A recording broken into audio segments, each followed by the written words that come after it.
क्या हाल चाल भाई? कैसे हो मेरे प्यारे विद्यार्थियों, नीट के फ्यूचर डॉक्टर्स और मेरे जूनियर्स। तो आज अपन स्टार्ट करेंगे सेल डिवीज़न। अपन ने इससे पहले एक टॉपिक कवर किया था जिसके अंदर काफ़ी इंपॉर्टेंट बातें डिस्कस की थी।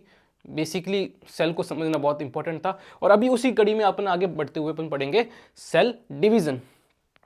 एक सेल का तो क्या करेंगे भाई अपन, मैंने पहले एक सेल की बेसिक स्ट्रक्चर के बारे में बात की अपने। आज अपन बात करेंगे कि उस बेसिक स्ट्रक्चर से अपन पूरी बॉडी को कैसे बनाएंगे इस वन शॉट सीरीज के अंदर। ठीक है, इससे पहले सेल डिवीजन को समझने से पहले कुछ क्वेश्चंस का जवाब दे मेरे कि क्या क्या सेंट्रोमियर होता है। आपके मन में बहुत सारे डाउट होंगे ना, सेंट्रोमियर क्या होता है, प्रोफेज क्या होता है, टीलोफेज क्या होता है, साइटोकाइनिन कैरियोकाइनेसिस क्या होता है, प्लांट सेल एनिमल सेल कैसे अलग अलग तरह से डिवाइड करती है, होती सेम है लेकिन अलग अलग तरह से डिवाइड करती है, क्योंकि प्लांट सेल के पास क्या नहीं होता है, सेंट्रोजोम सेंट्रोमियर नहीं होता है। अच्छा, प्लांट सेल जो है उसको डिवाइड करने की ज़रूरत कहाँ पड़ती है, क्यों और कौन उसको अंदेशा देता है, क्यों आरबीसी हमारी जो ब्लड सेल है उसको बार बार बोन मैरो को नया बनाना पड़ता है, उसकी जीवन काल उसकी लाइफ टाइम 120 दिन ही होता है, तो खुद ही डिवाइड क्यों नहीं कर लेती, क्योंकि उसके अंदर न्यूक्लियस नहीं होता है। ऐसी बहुत सारी चीज़ें अपन डिस्कस करेंगे और मेरे हिसाब से मैं बहुत सारे कॉन्सेप्ट आपके कवर कर दूंगा, साथ ही साथ आपके एग्जाम पॉइंट ऑफ व्यू के हिसाब से, क्योंकि आफ्टर ऑल आपको एमसीक्यू सॉल्व करने हैं ना, थ्योरी तो पढ़नी नहीं है। तो थ्योरी को अगर अच्छे से कवर किया जाए कॉन्सेप्ट्स के साथ में, इंटरेस्टिंग वे के साथ में, तो अपन क्या कर सकते हैं, अपन एमसीक्यूज सॉल्व करने में हमको बहुत आसानी होगी, है ना। तो अपनी एनसीईआरटी लेके बैठो, ठीक है, चले आगे। अरे एनसीईआरटी लेके बैठना है लेकिन इस तरीके से नहीं बैठना है, ठीक है। सोते सोते कोई भी नहीं देखेगा, अपने चेयर पर टेबल पर एनसीईआरटी और एक अपना नोट्स लेके खाली बैठे ताकि अपन पढ़ा सकें। इस तरीके से बैठेगा तो फिर यार क्या कह सकता हूँ मैं तेरे को।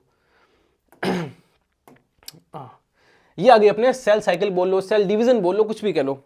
उसके अंदर अगर अपन बात करें तो दो फेज मेरे को देखने को मिल रही है। कौन सी फेज देखने को मिल रही है? Interphase and M phase. ठीक है, क्या लिखा मैंने, इंटरफेज। तो पहले अपन स्टडी कर लेंगे 95 जो % होता है, जो टाइम लेता है, कौन लेता है सर? टाइम 95% जो है सेल जब भी डिवाइड हो रही होती है तो प्रिपरेशन जो फेज है, ये कौन सी फेज है? इंटरफेज एंड एम फेज, जो कि सेल डिवीजन जिसमें प्रॉपर होता है वो तो है अपनी एम फेज, है ना।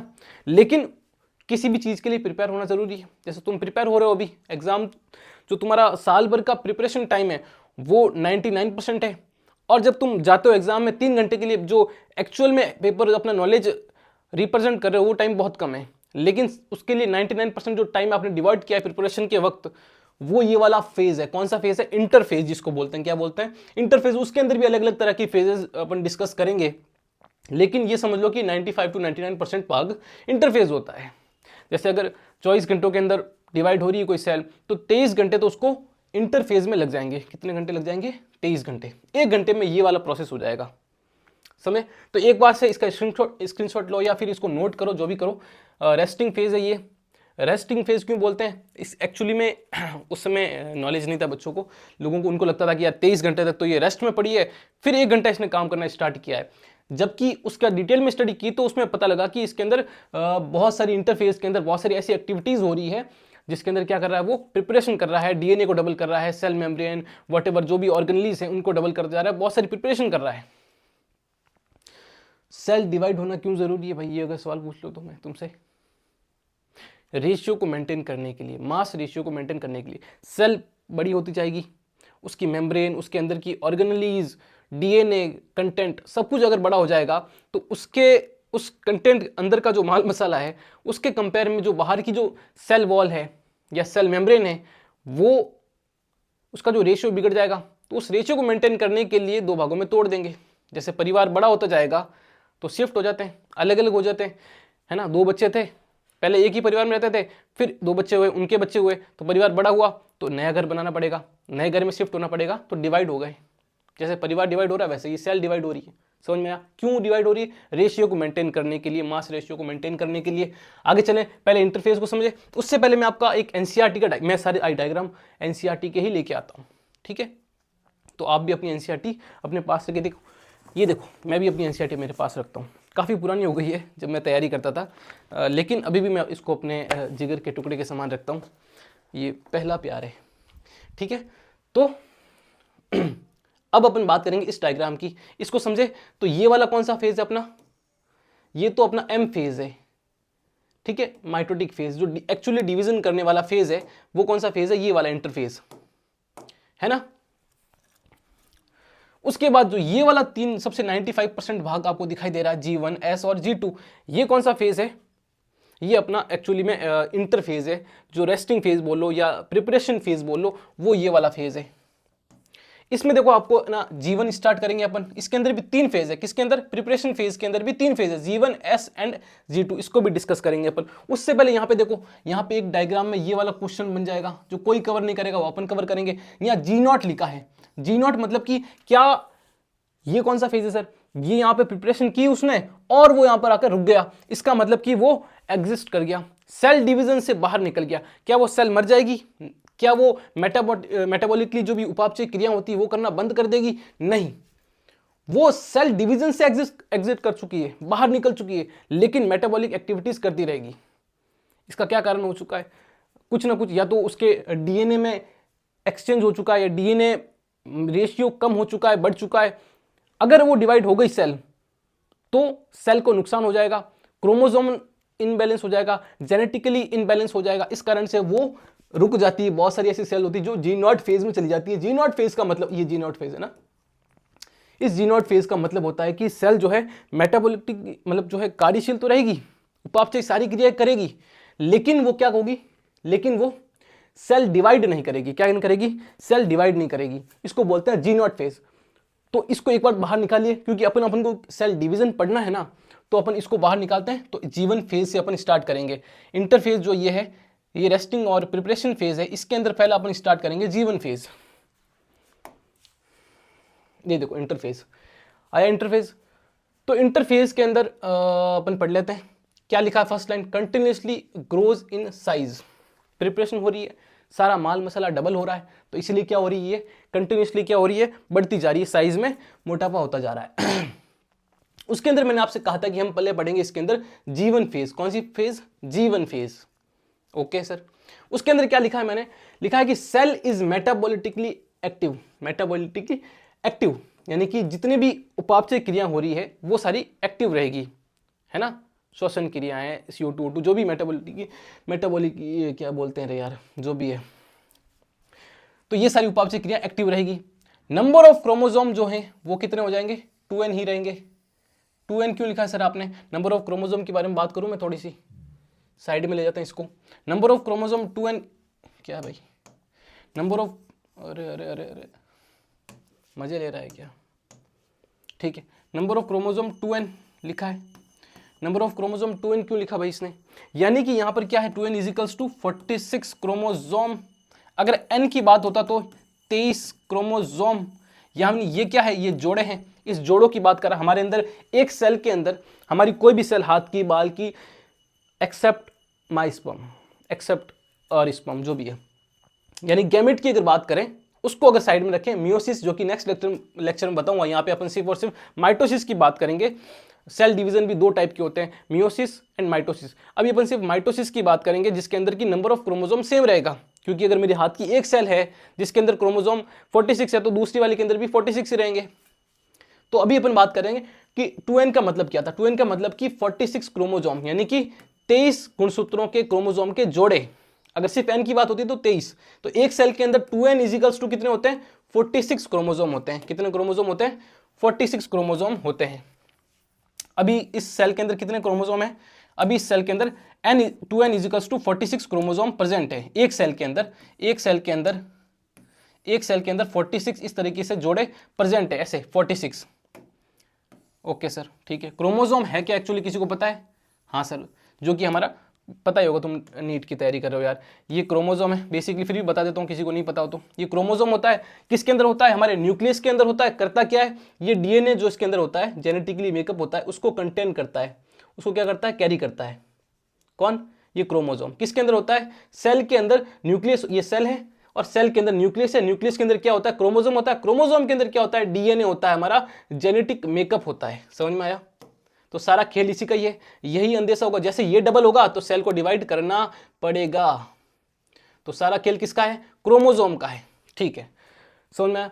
तो G1 फेज के अंदर क्या हो रहा है, cell is metabolically active. Number of chromosome आपको पता लगेगा 2n है, कितने हैं 46 होंगे, 2n का मतलब 46 क्रोमोसोम अभी है जीवन के अंदर, अभी कोई क्रोमोसोम डबल नहीं हुआ है, अभी सिर्फ प्रिपरेशन का फर्स्ट फेज चल रहा है। Most of cell organelle duplicate, यानी कि बाकी के जो ऑर्गेनलीज है, माइटोकॉन्ड्रिया, क्लोरोप्लास्ट, अगर प्लांट सेल है तो जितने भी है वो डबल करना स्टार्ट हो जाएंगे, जितने भी है लाइसोसोम वाइसोसोम जो भी सेल ऑर्गेनलीज है, मैंने पढ़ाया था सेल के अंदर, cell the unit of life के अंदर की सेल ऑर्गेनलीज क्या क्या होते हैं, तो वो सारे डबल होना स्टार्ट हो जाएंगे, किसमें स्टार्ट हो जाएंगे, जीवन फेज के अंदर स्टार्ट हो जाएंगे। ठीक है, वापस इसको थोड़ा बड़ा कर दूं मैं, ये लो, अरे आजा भाई आजा, कोई बात नहीं।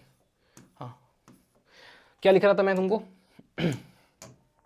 इंटरवल, यहां पे आजा, ठीक है। इंटरवल इसको क्या बोलेंगे, interval between mitosis and S phase. इस लाइन का, ये जो मैं लाइन लिख रहा हूं, इस लाइन का मतलब है कहीं ना कहीं से क्वेश्चंस बन रहा है, क्या बन रहा है तुम्हारे लिए, क्वेश्चन बन रहा है।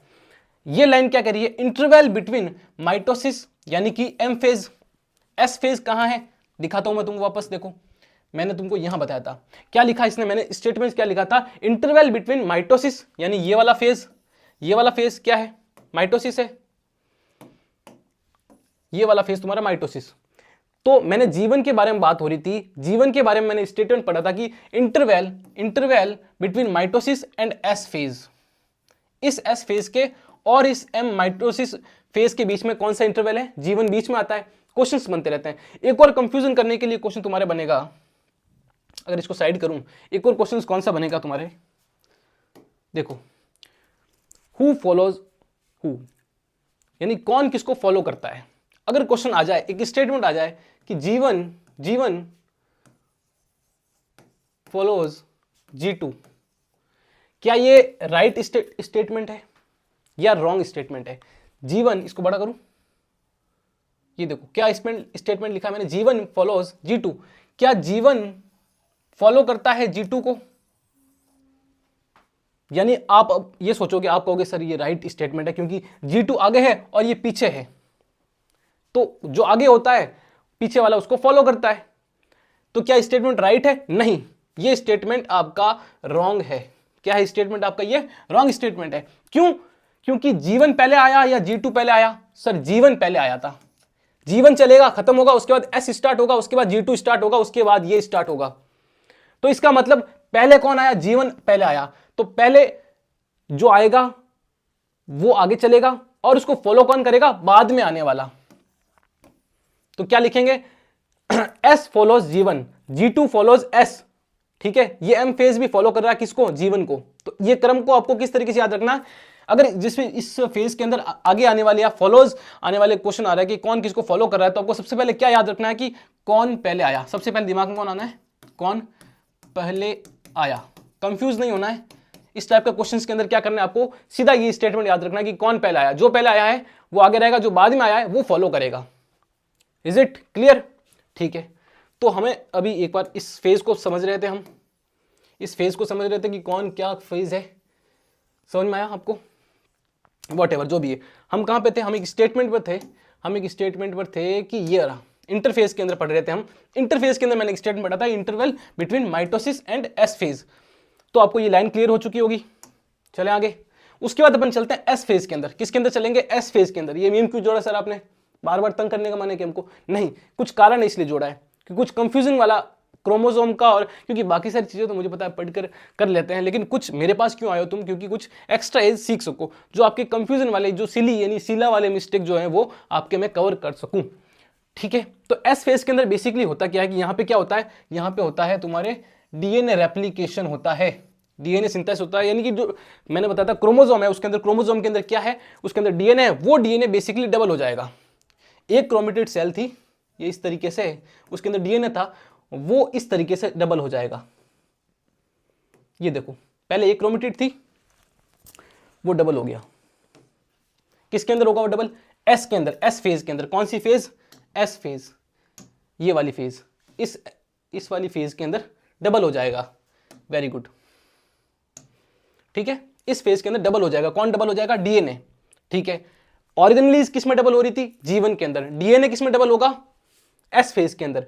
अब यहां पर ये याद रखना कि क्रोमोसोम डबल नहीं हुए हैं, क्रोमोसोम सर डबल तो हुए ना सर, एक पहले एक क्रोमेटिड था, अब 2 क्रोमेटिड हो गए तो डबल हुआ ना। डबल नहीं हुआ, जब तक ये आपस में जुड़े हुए हैं तब तक इसको एक ही बोलेंगे। ये भी एक है, ये भी एक है सर। यहां पे 2 लड़ियां, हाँ लड़ी 2 चौथी लड़ी मतलब कि एक मतलब ये लड़ियां जो भी है धागे।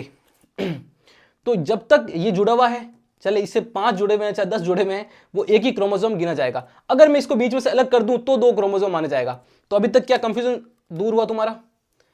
यहां पर एस फेज के अंदर क्या डबल हुआ है? क्रोमोसोम नहीं, यहां पर डीएनए डबल हुआ है और क्रोमेटिड डबल हुआ है। यानी कि मैंने यहां पे लिखा है 2C था पहले, किसमें? जीवन के अंदर 2C था, और एस के अंदर क्या हो गया है? 4C हो गया है। किसके अंदर? एस फेज के अंदर क्या हो गया? 4C हो गया। यानी कि जो कंटेंट है वो डबल हो गया है। कंटेंट क्या हो गया है? डबल हो गया है। पहले 2C था, अब 4C हो चुका है कंटेंट। ठीक है, ये समझ में आया? नंबर ऑफ क्रोमोसोम क्या लिखा मैंने? Number of chromosome same. क्यों सेम है? इसका कारण मैंने अभी यहां पे बताया था। नंबर ऑफ क्रोमोसोम सेम है लेकिन कंटेंट डबल हो चुका है। ठीक है, क्या लिखा है? जीवन के अंदर और एस के अंदर 2n यानी नंबर ऑफ क्रोमोसोम है। यहां पे अगर तुमको बताऊं, मैं छोटा करके इसको यहां पे बता देता हूं कि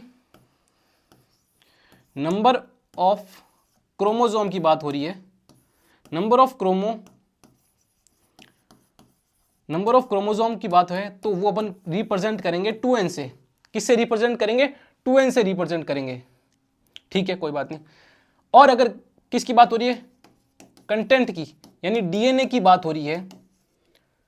किसकी बात हो रही है? कंटेंट की, कितना भार है उसकी बात हो रही है, तो अपन रिप्रेजेंट करेंगे 2C से।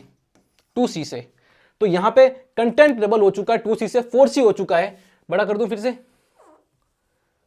ये देखो जो कंटेंट है वो डबल हो चुका है लेकिन यहां पे ये देखो क्या लिखा है यहां पर? Okay, it is double. अच्छा, वेट इज डबल, वाइट लिख दिया मैंने, सॉरी। वेट इज डबल, यानी कि जो क्रोमोसोम था वो 1 से 2 हो गए, इसीलिए सी जो वेट को किससे रिप्रेजेंट किया मैंने? सी से। कंटेंट को सी से रिप्रेजेंट किया है, तो वो जीवन के अंदर कितना था? 2C था, और यहां पे बड़ा का निशान किया है, और 4C हो गया किसके अंदर? एस के अंदर। लेकिन नंबर ऑफ क्रोमोसोम कितने हैं? जीवन के अंदर भी 2n था और एस के अंदर भी 2n है। क्यों? क्योंकि ये जीवन के अंदर था और ये एस के अंदर कैसा हो गया है? ऐसा हो गया है। लेकिन ये आपस में जुड़े हुए, इसलिए इसको भी एक ही माना जाएगा और इसको भी एक ही माना जाएगा। तो नंबर ऑफ क्रोमोसोम सेम है लेकिन कंटेंट डबल हो चुका है। समझ में आया? इसको और एक और तरीके समझेंगे। क्या बात कर रहा है? सही बात कर रहा हूं ना? तो समझ में आ गया, जीवन समझ में आ गया, एस समझ में आ गया। अब अपन बात करेंगे G2 की। किसकी बात करेंगे? G2 की बात करेंगे। ठीक है, इसके अंदर ये तो इजी है, कुछ नहीं है। इसके अंदर क्या बात करेंगे? Protein are synthesize, cytoplasmic growth. अब प्रोटीन बनेगा तो पहले सेल ऐसी थी, थोड़ी बड़ी हो जाएगी, साइटोप्लाज्मिक ग्रोथ। साइटो का मतलब सेल, प्लाज्मिक मतलब उसके अंदर का माल मसाला। तो साइटोप्लाज्मिक ग्रोथ किसमें होती है? G2 के अंदर। और इसके अंदर क्या सिंथेसाइज होता है? इसके अंदर सर प्रोटीन बनता है। क्या बनता है हमारा? प्रोटीन बनता है, एक्सेप्ट हिस्टोन प्रोटीन। ये इंपॉर्टेंट है। क्यों? क्योंकि हिस्टोन प्रोटीन कहां पे? हिस्टोन प्रोटीन इंपॉर्टेंट क्यों होता है? क्योंकि ये हिस्टोन प्रोटीन डीएनए को सिंथेसाइज करने के लिए इंपॉर्टेंट होता है। और डीएनए कहां बनता है सर? डीएनए एस फेज के अंदर बनता है। डीएनए किसमें बनता है? एस फेज के अंदर बन जाता है। तो ये प्रोटीन किसमें? एस फेज के अंदर या जीवन के अंदर ही बन जाता है। कौन सा प्रोटीन? Histone protein. बाकी सारे प्रोटीन G2 के अंदर बनते हैं लेकिन हिस्टोन प्रोटीन पहले ही बन जाता है। ठीक है, क्यों? क्योंकि डीएनए पहले बनता है, तो डीएनए बनाने के लिए हिस्टोन जरूरी है। Very good. तो तीनों के फंक्शन हमने क्या कवर कर लिया अभी तक? हमने हमारा जो है, हमने इंटरफेस कवर कर लिया है। क्या कवर कर लिया हमने? इंटरफेस कवर कर लिया है हमने। यानी ये जो 95% वाला भाग था ये हमने तीनों कवर कर लिए हैं। अब हम पढ़ेंगे एम फेज, सेल डिवीजन जो प्रॉपर जिसमें होता है वो पढ़ेंगे अपन। क्या पढ़ेंगे? एम फेज पढ़ेंगे। ये हमारी नेक्स्ट स्लाइड है। इससे पहले कौन सी स्लाइड थी? ये वाली, G2 वाली। अब पढ़ेंगे अपन एम फेज, जिसके अंदर लिखा मैंने डिवीजन फेज। एक्चुअल में जहां डिवीजन हो रहा है, इससे पहले तो प्रिपरेशन हो रही थी, उसको भी 2 भाग में मैंने कन्वर्ट किया है। एक होता है कैरियोकाइनेसिस, ठीक है, और दूसरा साइटोकाइनेसिस। साइटो का मतलब सेल को डिवाइड करना। तो एक है कैरियोकाइनेसिस जिसके अंदर थोड़ी और प्रिपरेशन होगी। ठीक है, तो जो सेल डिवीजन हो रहा है बेसिकली वो 2 भाग में है, कैरियोकाइनेसिस और कैरियोकाइनेसिस जो कि मतलब कि न्यूक्लियर डिवीजन। यानी कि सबसे पहले न्यूक्लियर डिवीजन होगा। न्यूक्लियर क्या होता है? सेल, सेल के अंदर न्यूक्लियस, उसके अंदर क्रोमोसोम। तो पहले इसका क्या होगा, ये पहले ये डिवाइड करेगा न्यूक्लियस, और उसके बाद पूरी सेल डिवाइड करेगी। ये डिवाइड करके दो बन जाएंगे, एक इसमें आ जाएगा, एक इसमें रह जाएगा। सारे ऑर्गेनिज आधे इसमें आधे इसमें, उसके बाद दो सेल बन जाएगी। तो पहले सेल डिवीजन की अगर बात करें, एम फेज की बात करें, तो इसके अंदर दो पार्ट है। पहले कौन सा? न्यूक्लियर डिवीजन, जिसको कैरियोकाइनेसिस बोलते हैं, और दूसरा होगा अपना साइटोकाइनेसिस, जिसके अंदर सेल डिवाइड हो जाएगी। Very good. तो पहले पढ़ लेते हैं अपन कैरियोकाइनेसिस, जिसके अंदर अभी अपन इस लेक्चर में सिर्फ माइटोसिस की बात करेंगे। माइटोसिस का मतलब सेम नंबर ऑफ क्रोमोसोम रहेंगे, ठीक है। बात करें न्यूक्लियर डिवीजन, थोड़ा पानी पी लूं मैं भाई, पीने दे प्लीज।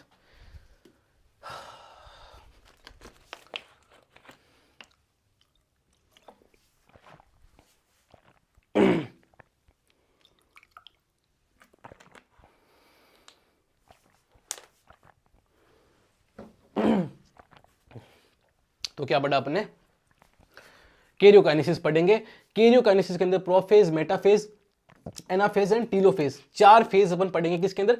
कैरियोकाइनेसिस के अंदर। मतलब कि न्यूक्लियर का डिवीजन के लिए चार फेज पहले चलेगी, और उसके बाद सेकंड स्टेप स्टार्ट हो जाएगा, जिसको बोलते हैं साइटोकाइनेसिस, जिसके अंदर पूरे सेल का डिवाइडेशन हो जाएगा। अच्छा, ये जो फेज है, प्रोफेज, मेटाफेज, एनाफेज, वैसे तो याद हो जाती है ये वाली, लेकिन फिर भी इसकी ट्रिक मैंने बना रखी है। मैंने क्या बनाई, कहीं ना कहीं से मिली अपन को भी। वो है prime minister eight Telangana. Prime यानी कि प्रोफेज, मिनिस्टर के लिए मेटाफेज, एट से एनाफेज, टी से टीलोफेज लास्ट वाला। तो इस तरीके से चार फेज याद कर सकते हैं। इसके अंदर पहले पढ़े अपन, क्या पढ़ेंगे सर? पहले अपन प्रोफेज पढ़ लेते हैं। क्या पढ़ लेते हैं? प्रोफेज पढ़ लेते हैं। प्रो मतलब पहले। प्रोफेज के अंदर क्या होगा? मैंने एनसीईआरटी का डायग्राम लगाया यहाँ पर, देखो। इसके अंदर सबसे पहले क्या होगा, आपका जो कंटेंट है, कौन सा कंटेंट? क्रोमोसोम। वो एक धागे की नुमा, क्रोमेटिन की नुमा, ऐसे धागे नुमा बिखरा हुआ होगा, दिखेगा नहीं, साफ नहीं दिखेगा, वो एक अलग तरीके से धागे की तरह बिखरा हुआ है। देखो, ये अर्ली प्रोफेज है, और जैसे जैसे प्रोफेज आगे बढ़ेगी तो इसको बोलेंगे late prophase. Early prophase, late prophase, धीरे धीरे कंडेंस होना स्टार्ट होगा। क्या लिखा है इसमें? Cell organelle disappear. यानी कि इस फेज के अंदर अगर अपन देखेंगे कोई सेल प्रोफेज के अंदर है, उसको अगर माइक्रोस्कोप से देखा जाए तो क्या होगा? माइक्रोस्कोप देखा जाए तो उसके अंदर सेल ऑर्गेनलीज कुछ नहीं दिखेगा। माइटोकॉन्ड्रिया, जितनी भी लाइसोसोम, वाइसोसोम, राइबोसोम जो भी है, वो ऑर्गेनलीज दिखाई देना बंद हो जाएंगे। ये आपको प्रॉपर्टी याद करनी ही पड़ेगी, एग्जाम में पूछते हैं। क्रोमोसोमल कंडेंशन, कंडेंशन यानी कि क्रोमोसोम जो है कंडेंस होना स्टार्ट होगा, पास में आना। जो बिखरा हुआ कंडेंशन होता है, तो बाहर बिखरा हुआ होता है धागे नुमा संरचना, वो धीरे धीरे क्या हो जाएगा? कंडेंस होने यानी पास आना स्टार्ट हो जाएगा। समझ में आया? दूसरा क्या? तीसरा step, centromere being to move to opposite side. इस लाइन का मतलब आगे एनाफेज जब समझाऊंगा तब समझ में आएगा। सेंट्रोमियर क्या होता है, काइनेटोकोर क्या होता है, ठीक है। तो सेंट्रोमियर, तो पहले ये समझ लो कि क्रोमोसोमल कंडीशन स्टार्ट हो जाता है, और centromere being to move opposite side होना स्टार्ट हो जाता है। नेक्स्ट चलें, प्रोफेज आ गया। उसके बाद मेटाफेज है। मेटाफेज के अंदर बहुत इंपॉर्टेंट जो एग्जाम पूछने वाली लाइन है वो मैंने लिखी है कि chromosome can be most easily studies in this phase. यानी कि इस तरीके से अरेंज हो जाते हैं। क्या अरेंज हो जाते हैं मेटाफेज के अंदर? ये दो फेज है, ठीक है। ट्रांजिशन टू मेटाफेज, यानी कि यहां से प्रोफेज से मेटाफेज में कन्वर्ट हो रहा है, और यहां पर ये जो प्रॉपर मेटाफेज कंडीशन दिख रही। अगर किसी को क्रोमोसोम की स्टडी करनी होती है तो वो किस में स्टडी करेगा? ये इंपॉर्टेंट लाइन है, मेटाफेज के अंदर, क्योंकि मेटाफेज में एक अरेंज तरीके से दिखाई देते हैं क्रोमोसोम। तो कौन सी फेज होगी? वो मेटाफेज के अंदर अपन को स्टडी करेंगे क्रोमोसोम की, ठीक है। कंप्लीट जो भी है कंप्लीट डिस्टिंगेशन ऑफ न्यूक्लियर मेम्ब्रेन, जो भी होता है इसका मतलब होता है विलुप्त होना। क्या? थोड़ा छुप जाना, मतलब दिखना बंद हो जाएगी। जो न्यूक्लियर मेम्ब्रेन होती है वो किस में दिखना बंद हो जाती है? अपने मेटाफेज के अंदर दिखनी बंद हो जाती है। एक तो ये लाइन याद रखनी है। दूसरा कि ये बहुत अच्छी तरीके से खूबसूरती से जम जाते हैं, एक प्लेट बना लेते हैं, जिसको बोलते हैं मेटाफेज प्लेट। यहाँ पे कोई प्लेट होती नहीं है, लेकिन जिस तरीके से जमते हैं उसको बोलते हैं मेटाफेज प्लेट बोल देते हैं। कौन सा प्लेट बोलते हैं? मेटाफेज प्लेट बोल देते हैं। ग्रेट सर, हमको समझ में आ गया।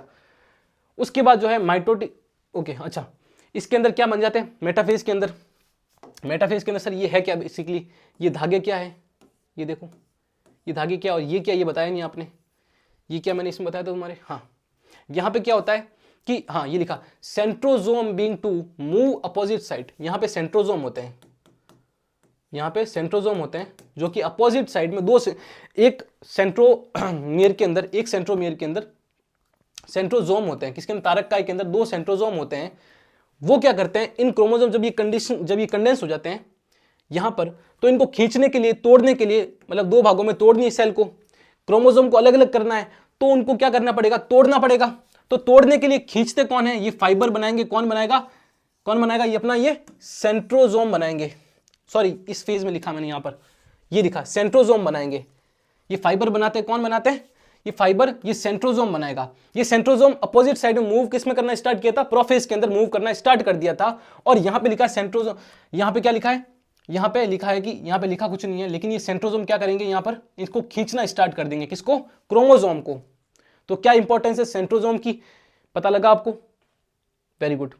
ये 2 भागों में तोड़ने के लिए और ये फाइबर बनाने के लिए इंपॉर्टेंट होते हैं। मेटाफेज, प्रोफेज दोनों समझ में आ चुके हैं। मेटाफेज प्लेट क्या होती है, और नेक्स्ट स्लाइड पे क्या लिखा है मैंने, माइटोटिक अपैरेट्स, यानी कि इसके अंदर क्या होता है, माइटोटिक अपैरेट्स के अंदर यहां पे होता है सर, इसको बोलेंगे फाइबर होता है इसके अंदर। इसको थोड़ा रफ कर देता हूं मैं, क्या होता है, फाइबर होता है। एम फेज के अंदर जो सामान है वो क्या है सर, एक तो सेंट्रोजोम्स है, 2 एसिड्स है हमारे, 2 एसिड्स ये हैं, और उसके अलावा क्या है, ये फाइबर्स हैं। तो माइटोटिक अपैरेट्स को क्या किसके अंदर इंक्लूड करेंगे, 2 एसिड्स है और बाकी क्या, स्प्लेंडर फाइबर है। कौन से फाइबर है, ये जो फाइबर है, ये फाइबर को क्या बोलते हैं, स्प्लेंडर नहीं स्पिंडल फाइबर। कौन से फाइबर, स्पिंडल फाइबर्स। तो 2 तो क्या थे अपने, 2 क्या थे, तारक काय थे अपने, सेंट्रोजोम्स थे, और उसका क्या है, स्पिंडल फाइबर्स है। ठीक है, वेरी गुड। आगे चलें, एनाफेज। थर्ड कौन सी स्लाइड आ रहा है अपने पास, एनाफेज। एनाफेज के अंदर क्या होगा कि ये मूव अपोजिट साइड में जो क्रोमोसोम है, इसके अंदर एक लाइन लिखो कि क्रोमोसोम अपोजिट साइड में मूव करना स्टार्ट कर देते हैं। यहां पे देखो, इनको बराबर भागों में तोड़ना स्टार्ट कर देंगे। अब यहां पर क्या होगा, थोड़ा ऊपर कर दूं मैं इसको। वैसे तो मैं क्रोमोसोम समझाऊंगा कि किसके अंदर कितने क्रोमोसोम थे, क्योंकि मैंने पहले बताया था 2C क्या होता है, फिर 4C किस में हो जाता है। ठीक है, ये मैं आपको प्रॉपर एक अलग स्लाइड में बताऊंगा किसके अंदर नंबर ऑफ क्रोमोसोम कितने होते हैं, कंटेंट कितना होता है, वो तरीके से आपको जब तक लास्ट लाइन तक जाओगे आपको पूरा समझ में आ जाएगा। तो यहां पर क्या हुआ है, बेसिकली ये जो सेंट्रोजोम, ये तो इसको क्या बोलते थे ये रहे अपने, कहाँ थे प्रोफेज के, हाँ सेंट्रोजोम। तो ये जो सेंट्रोजोम थे, इन्होंने खींच लिया किसको, क्रोमोसोम को खींचकर 2 भागों में तोड़ दिया, किसको, क्रोमोसोम को। तो अब कंटेंट पहले कितना था, 2C था, उसका 4C हुआ था, लेकिन सर क्रोमोसोम 2N ही थे, 2N थे किसके अंदर, S के अंदर। मतलब जब तक G2 तक आया था तब तक कंटेंट तो डबल हो चुका था, क्रोमोसोम तो एक का डबल हो चुके थे, कंटेंट डबल हो चुका था, लेकिन क्रोमोसोम क्योंकि ये 2 भागों में टूट नहीं चुका था, इसलिए इसको 2N ही बोल रहे थे। पहले भी 2N था, अभी 2N है, लेकिन अब देखो कंटेंट भी डबल था वो, और क्रोमोसोम जो डबल थे यहां पे ऐसे इकट्ठे हुए थे, वो भी 2 भागों में टूट चुके हैं, आधे इधर चले गए, आधे नीचे चले गए। समझ में आया। ये VLM जो भी N शेप के अंदर होते हैं, इसलिए यहां पे क्वेश्चन आएगा कि जब क्रोमोसोम, ये देखो यहां पे कभी लड़ी ऐसे बराबर है, कभी L आधा इस तरीके से है क्रोमोसोम, तो पूछेंगे कि VLMN शेप में कब कहां क्रोमोसोम दिखाई देते हैं, तो बोलना कि एनाफेज के अंदर दिखाई देते हैं। अब यहां पर कंटेंट क्या हो चुका है, कंटेंट तो पहले भी 2C से 4C हो चुका था, 2C से 4C हो चुका था। अब क्या है, क्रोमोसोम भी 2N से क्या हो चुका है, 4N हो चुका है, 2N से 4N हो चुका है। क्यों, क्योंकि आपस में क्रोमोसोम टूट चुके हैं। वेरी गुड, समझ में आया, हाँ सर समझ में आया, नहीं आया तो बोल देना, कमेंट में वापस बताऊंगा। ठीक है, तो मूव टू अपोजिट साइड, किसमें, एनाफेज के अंदर। कौन, क्रोमोसोम 2 भाग में टूट जाते हैं, तो लिख लूं मैं यहां पर 2N से 4N हो चुका है। पहले मैं 2N से 2N ही लिखता था, लेकिन अब 4N लिख रहा हूं, क्यों, क्योंकि यहां पर क्रोमोसोम 2 भाग में टूट चुके हैं और नए 2 क्रोमोसोम बन चुके हैं। स्पिंडल फाइबर क्या होता है तुम्हें पता है, ये जो फाइबर्स है ये स्पिंडल फाइबर है, attach to kinetochore of chromosome. ये चीज समझनी, ये लाइन को बहुत समझना, क्योंकि एग्जाम्स में बहुत बार पूछते हैं। इसके अंदर क्या लिखा है कि जो स्पिंडल फाइबर्स हैं ये किससे अटैच करते हैं, ये जो क्रोमोसोम है इसके अंदर कहां अटैच करते हैं, ये जो फाइबर है इसको कहां से पकड़ के खींचते हैं एक दूसरे की ओर, कैसे खींच रहे हैं ना, कि कहां पे खींचता है। बेसिकली यहां पर ये काइनेटोकोर है, ये जो रेड कलर से दिखाई दे रहा है ये काइनेटोकोर है। क्या है ये, टोकोर, ठीक है। इस काइनेटोकोर जो होता है ना, ये इसको यहां से पकड़ता है इस साइड वाला, इस साइड का फाइबर, और इस साइड से पकड़ते हैं दूसरे साइड का फाइबर। तो यहां से जब खींचेंगे तो ये खींच जाएगा और दो भाग में टूट जाएगा। जैसे देखो, आधे इधर आ गए, आधे उधर चले गए। मैं आपको ये समझाना चाह रहा था यहां पर कि यहां पर ये काइनेटोकोर जो है ना, यहां से पकड़ता है कौन, ये फाइबर पकड़ता है, इसके बीच से नहीं पकड़ता। ये इसका जो सेंट्रोजोम है, बीच का जो ये केंद्र है, यहां से नहीं पकड़ते हैं ये। यहां पे प्लेट लगी होती है, अलग अलग 2 प्लेट लगी होती है, जिसको काइनेटोकोर बोलते हैं, वहां से पकड़ के इसको खींचा जाता है। ये लाइन समझ में आई, एनाफेज समझ में आया। लास्ट क्या है, लास्ट टीलोफेज है। टीलोफेज के अंदर क्या होता है, अपोजिट टू प्रोफेज। इसके अंदर सारी वो लाइन लिखनी है तुमको जो प्रोफेज के अंदर लिखी थी। प्रोफेज के अंदर क्या लिखा था भाई सर, प्रोफेज के अंदर जो आपने लिखा था कि सेल ऑर्गेनली डिसअपेयर होती है, यहां लिखना कि वापस से दिखने लगती है, अपेयर होने लगती है। क्रोमोसोमल कंडीशन, तो क्रोमोसोम कंडीशन जो होता है कंडेंस फॉर्म में होता है यहां पर, ठीक है। यहां पे खुला वाला आपको 2 भाग में टूटा हुआ मिल जाएगा आपको, ठीक है। और सेल ऑर्गेनली दिखने लग जाएगी। और एक और कौन था, सेल मेम्ब्रेन भी वहां पर डिसअपेयर हो गई थी, यहां पे वापस से आपको सेल मेम्ब्रेन भी दिखाई देना स्टार्ट हो चुकी है, और सेल ऑर्गेनलीज सारे दिखने स्टार्ट हो जाएंगे। अपोजिट टू प्रोफेज, तो प्रोफेज के अंदर जो भी लाइन लिखी थी वो इसका अपोजिट होगा टीलोफेज के अंदर। टीलोफेज के अंदर ये रेडी है किसके लिए, डिवाइड करने के लिए। अभी 2 क्या बन चुके, न्यूक्लियस बन चुके हैं, अभी डिवाइड हो जाएगी सेल। लास्ट अपने क्या है, अपने कैरियोकाइनेसिस कंप्लीट कर चुका है, यानी कि न्यूक्लियस जो है वो डिवाइड होकर 2 भाग में टूट चुका है, 2 न्यूक्लियस बन चुके हैं, ठीक है। क्रोमोसोम अलग अलग हो चुके हैं, 2n से 4n हो चुके हैं। Very good. अब लास्ट अपने क्या रहा है, साइटोकाइनेसिस। अब साइटोकाइनेसिस क्या है भाई, मैंने बताया था आपको कि सेल का डिवाइड करना, सेल का डिवाइड कर देना, ठीक है। अब ये भी एनिमल के अंदर अलग तरीके से होता है और प्लांट के अंदर अलग तरीके से होता है, ठीक है। एनिमल के अंदर किस तरीके से होगा, जैसे ये सेल है, इसके अंदर 2 न्यूक्लियस बन चुके हैं, सारे ऑर्गेनलीज डबल हो चुके हैं, यहाँ पे ऑर्गेनलीज आ गए। अब इसको तोड़ के 2 भाग में कन्वर्ट करना है, तो क्या होगा, ये किस तरीके से डिवाइड करता है,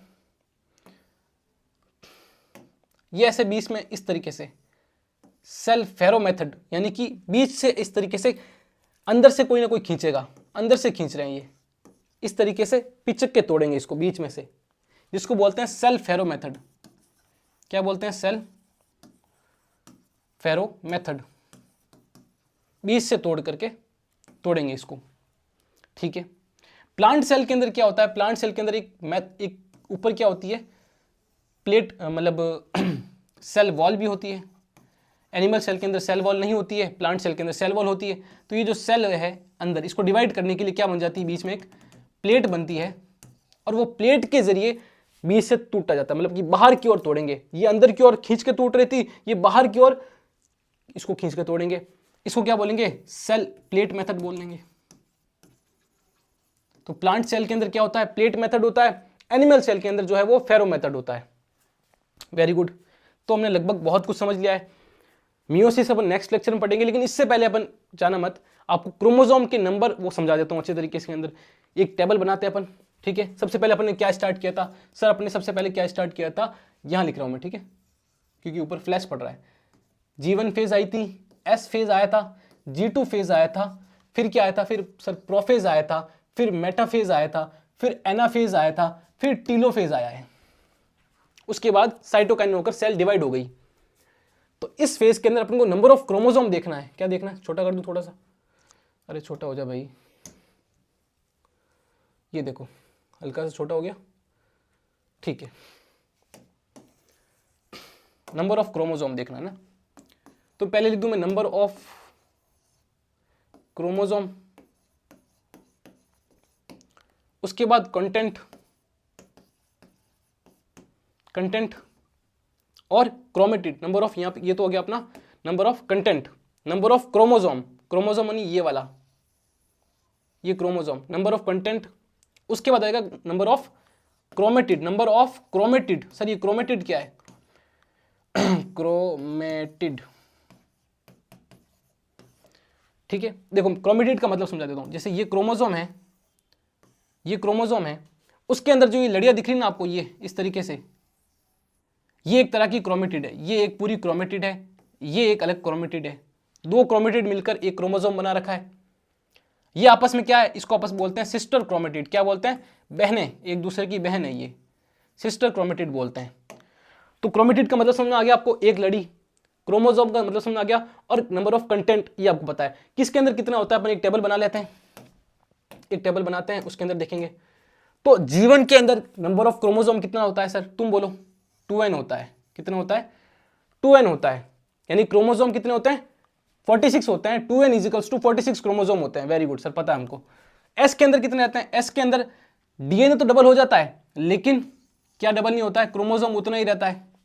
क्रोमोसोम यहां पे भले एक था, यहां पे ऐसा हो चुका है, ऐसा, लेकिन इसके अंदर ये दो भाग में जब तक टूटेगा नहीं तब तक इसको 4n नहीं बोलेंगे। अभी इसको क्या ही बोलेंगे? 2n ही बोलेंगे, क्योंकि आपस में जुड़ा हुआ है।